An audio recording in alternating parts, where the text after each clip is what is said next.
things. He is going to speak words against the Most High God and harass the saints of the Most High God. He will consider changing the seasons and the law. That's Antiochus Epiphanes. The saints will be put into his power, for there it is, for a time, 2 times and a half, 3.5 years after the initial incursion. But a court will be held and power will be stripped from him. He dies. So this writer knows about the death of Antiochus Epiphanes after 3.5 years, but he doesn't know about the restoration of the temple service after 6.5, 7 years that we're going to get in the next vision.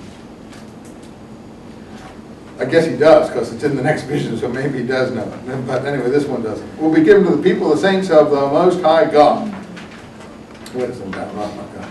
Court will be held, power will be stripped from him, consumed, utterly destroyed, and sovereignty and kingship and splendors of all the kingdoms under heaven will be given to the people of the saints of the Most High God. His sovereignty is an eternal sovereignty, and every empire will serve and obey him. Here the narrative ends. I, Daniel, was greatly disturbed in mind and grew pale, but I kept these things to myself. Yeah, I'm not surprised. He was a little upset by this vision, you know. Chapter 8, another vision. The 3rd year of Belshazzar, a vision appeared to me, Daniel, after the one I had originally appeared. Now, I don't know if this is the same writer or another writer piling it on here. You can decide for yourself. I gazed and found myself in Susa, which is in Iraq, the citadel of the province of Elam, and gazing at the vision I found at the gate of the Ulai. I raised my eyes to look around and saw a ram standing in the front of the river. Now another animal.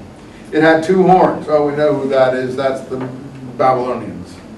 Both were tall, one taller than the other, and the one that rose higher was the second. I saw the ram thrust westward, northward, and southward. No, I guess that's Persia, I'm sorry. With 2 horns, I guess I guess this is the Medes and the Persians. The Medes and the Persians. No animal could stand up to it. Nothing can escape it. It did as it pleased. Grew very powerful. This is what I observed. A he-goat came from the west. Okay, the goat from the west, Alexander. Having covered the entire earth without touching the ground. Between its eyes, the goat had one majestic horn, Alexander. It advanced towards the ram with 2 horns, which I had seen standing in front of the river, and charged at it with all fury of its might. I told you about the battle that Alexander won against the Persian king. I saw it reach the ram, and it was so enraged with the ram, it knocked it down, breaking both its horns, Medes and Persians. The ram had not the strength to resist. It fell to the ground, trampled underfoot. No one was there to save the ram. Then the he-goat grew more powerful than ever. But at the height of its strength, the great horn was snapped. Alexander is killed, dies, poisoned, dies under strange circumstances. And in its place sprouted 4 majestic horns. Those are the 4 winds of the kingdom of the 4 winds of heaven. Pointing to the 4, there it is, pointing to the 4 winds of heaven. I anticipated it for you. So those are the 4 parts of Alexander the Great's kingdom. From one of these, the small one sprang a horn, which grew to great size towards south and east, towards the land of splendor. Land of splendor, Palestine, Israel, Jerusalem, Holy Land. It grew right up to the armies of heaven, flung armies and stars to the ground, trampled them underfoot. It even challenged the power of the army's prince. It abolished, here it goes, now we're getting more detail, the perpetual sacrifice. Antiochus Epiphanes abolished the sacrifice in the temple and overthrew the foundation of the sanctuary and the army to it. Put iniquity on sacrifice and flung truth to the ground. Does this one like Antiochus? No, he's always the villain. The horn was active and successful. I heard a holy one speaking, another who said to the speaker, how long is the vision the perpetual sacrifice, the abomination of the desolation, or the disastrous iniquity? I don't know what you have in your book. In the New Testament, the Gospels, it's the abomination of the desolation. Where do you find it in the Gospels? What are called the little apocalypses. Jesus gives a little apocalypse as he comes up to the temple. When you see the abomination of the desolation standing where it ought not to stand, take to the hills, or something like that, he says. How many are familiar with that passage in the New Testament Gospel? It's in Matthew, Mark, and Luke. You can find it pretty easy. I think it's around chapter 24 of Matthew. I don't have it in front of me.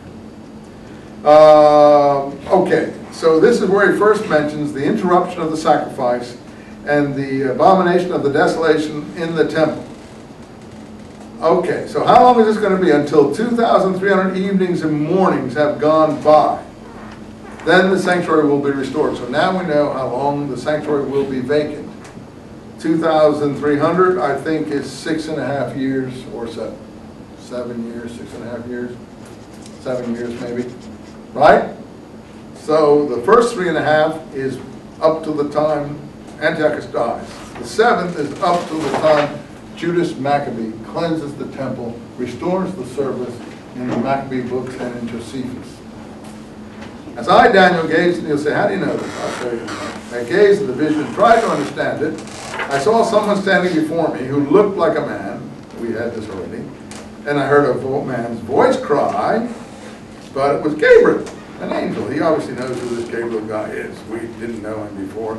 He's in no other Hebrew book. Despite the spiritual, Gabriel, blow your horn. He approached the place where I was standing. As I approached, I was seized with terror and fell prostrate. Son of man, here he says it, Son of man is Daniel, because he's a man. Got it? Son of man is a man. The angel says to Gabriel, Son of man, because you're a man, son of Adam. He said to me, understand this. The vision shows the time of the end. That's a new concept. No other book has it. We now call this kind of literature not only apocalyptic, but because it deals with end time, we call it eschatological, a fancy Greek word, meaning things that deal with the last things or the end time.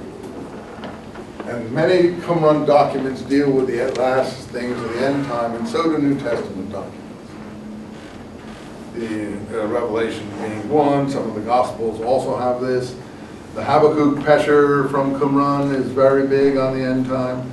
We'll read it in the class. So they're all being influenced by that. He was still speaking when I fell senseless, and he touched me and raised me. Come, he said, I'll tell you what is going to happen. When the wrath comes to an end, the wrath is another concept, the wrath. That's in the War Scroll. I think it's also originally in Jeremiah. When the wrath comes to 70 years of wrath.